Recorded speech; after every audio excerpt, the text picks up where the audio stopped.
ఇప్పుడే జీ5 app download చేయండి. చూడండి మీ ఫేవరెట్ టీవీ షోస్ ఎప్పుడైనా ఎక్కడైనా. అమ్మవారు నాకు అన్యాయమే చేశారు. నా జాబిలిని నాకు దక్కకుండా చేశారు. జాబిలితో వచ్చి మొక్కు తీర్చుకోవాలనుకున్నాను, కానీ ఇదిగో నీతో వచ్చి మొక్కు తీర్చుకోవాల్సి వచ్చింది. ఇది నా మొక్కు కాదు, నీ మొక్కు.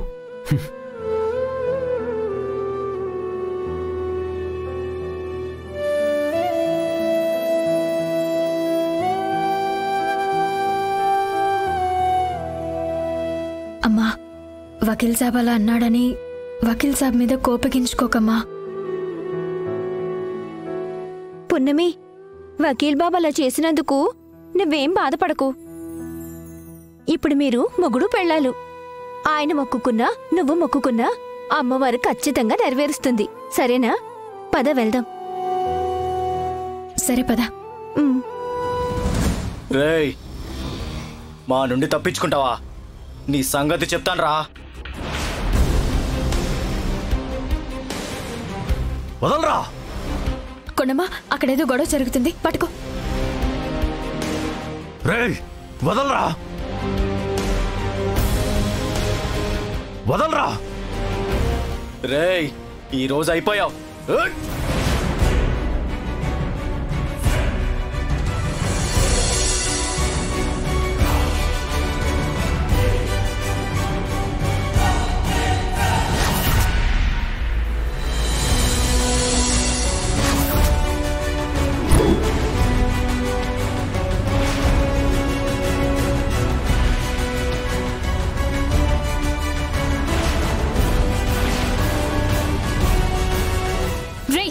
మర్యాదగా ఆయన వదులు.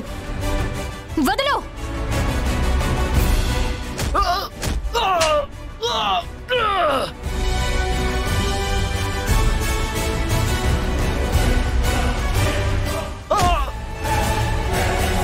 హే కొండమ్మా, నేనేవో కార్ దగ్గరికి వెళ్ళాను, మీరు ఇక్కడేం చేస్తున్నారు?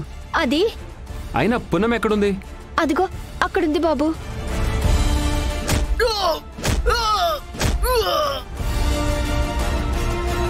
ఇక్కడ కూడా కుస్తీలు పడుతుందా? ఎవరండి వాళ్ళు? మిమ్మల్ని ఎందుకు చంపాలనుకుంటున్నారు? ఇప్పుడు అవన్నీ చెప్పే పరిస్థితుల్లో నేనేనమ్మా. నన్ను కాపాడ్డందుకు నీకెప్పుడు నేను రుణపడి ఉంటాను. ఉంటానమ్మా.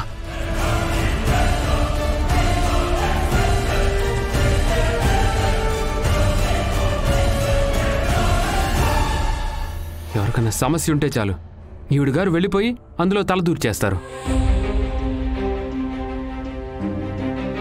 పున్నమి, ఏంటి పున్నమి గొడవ అక్కడ? వకీల్ సాబ్ అది ఒక అతన్ని చంపబోతుంటే నేను వెళ్ళి. అంటే నువ్వు వెళ్ళి ఫస్ట్ ఎయిడ్ చేసి వచ్చావా? అదేంటో, ఎవ్వడి ప్రాణం పోతున్నా వాడు నీకే కనిపిస్తాడు, నువ్వే వెళ్ళి కాపాడతావు. ఈ మంచితనానికి కొదవే లేదు. కానీ నమ్మిన ఫ్రెండ్ని మోసం చేయడానికి అస్సలు ఆలోచించవు కదా. సరే, నేను ఇంటికి వెళ్ళాలి, మీరు రండి.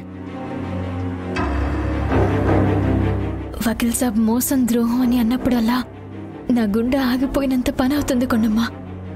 నువ్వు చేసిన పనిలో మోసం చూసినన్ని రోజులు ఇలానే ఉంటారు. కానీ ఒకరోజు నిజం తెలుస్తుంది కదా, అప్పుడు ఈ మొత్తం కోపాన్ని ప్రేమగా చూపిస్తారు. అప్పుడు ఈ బాధంతా గాలి కొట్టుకుపోతుంది. సరేనా? పద వెళ్దాం. జీ5 యాప్ డౌన్లోడ్ చేసి అన్ని ఎపిసోడ్స్ పూర్తి ఉచితంగా చూడండి.